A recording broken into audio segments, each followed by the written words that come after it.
Good morning. I'm Dr. Robert. This morning on 5 Minutes with Dr. Robert, I'm going to talk with you about Rahu. And I'm felt inspired to talk about Rahu because, according to some calculations, the United States has entered into its Rahu Mahadasha, its main period of Rahu, the third of these that it has had in its existence thus far. And the characteristics of Rahu have certainly been on substantial display since, in particular, this past November. Rahu represents quick action, dramatic, sometimes explosive action, original thinking, doing things different from the way that everyone else does them, exploring unusual paths of doing things. And sometimes Rahu can be creative and beneficial, but as with many other of the grahas, the planets of Jyotish, Indian astrology, Rahu is regarded as a malefic, particularly because it does not have any way of perceiving itself accurately.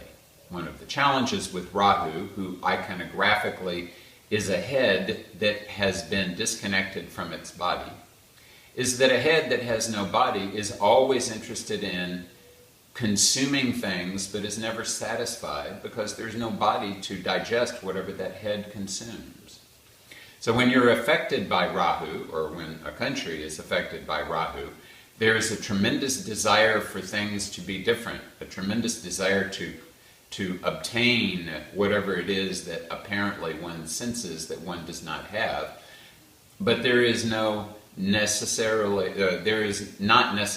an end point to that, because unless one takes the time to actually examine carefully and accurately and factually what is going on, one will not be able to have a clear perspective, and therefore one will not be able to act in a meaningful way. And this is why often when a person is affected by Rahu, what happens is they act in very non-meaningful ways because they've been taken over by this shadow. Both Rahu, which is sometimes called the north node of the moon, and Ketu, the south node of the moon, are shadows. They're points in the sky where eclipses take place, where the orbit of the moon around the Earth intersects the orbit of the Earth around the sun. They're not visible in the sky, so they're called shadow planets, and they have a shadowy effect on your awareness. They make it more difficult to perceive things accurately, and they encourage inaccuracy in your environment. So when afflicted by Rahu, and I think it's fair to say that even without recent developments, we have been progressively living in Rahu World. We are living in a world in which tens of millions of people spend all of their time on the internet. They are very much like disconnected heads. They have no sense, no awareness of what's going on with their bodies. And they're living out in a fantasy world, a world that has been constructed for their the fulfillment of certain of their desires, but those desires will never be able to be practically fulfilled because they're happening they're being experienced in a way that is dissociated from, disconnected from their actual physical existence. So when you are affected by Rahu, and at the moment that means everyone, all the time, but particularly if you know that you're in your horoscope in some way or another being afflicted by Rahu, it's very important to realize two things, at least. Number one is you're not seeing things accurately. However accurately you think you're seeing things, you're not seeing them accurately. And the more accurately you think you're seeing them, the more likely it is that you are missing something important.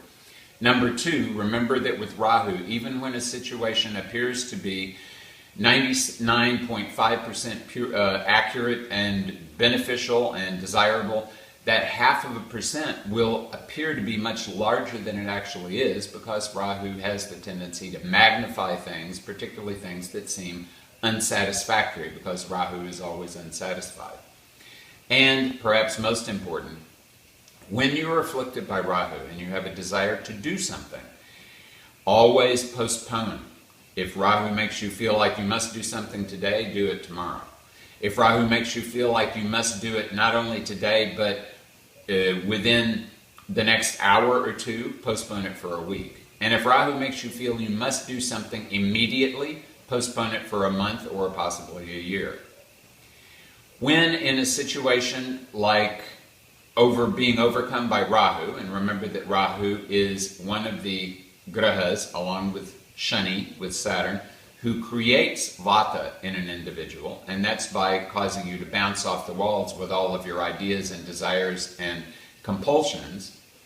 Controlling vata in whatever way that is possible for you, applying oil to your skin, drinking some soup, sitting down to meditate, doing some yoga, whatever it may be, doing that regularly is essential if you're going to establish a healthy relationship with this very intense planet.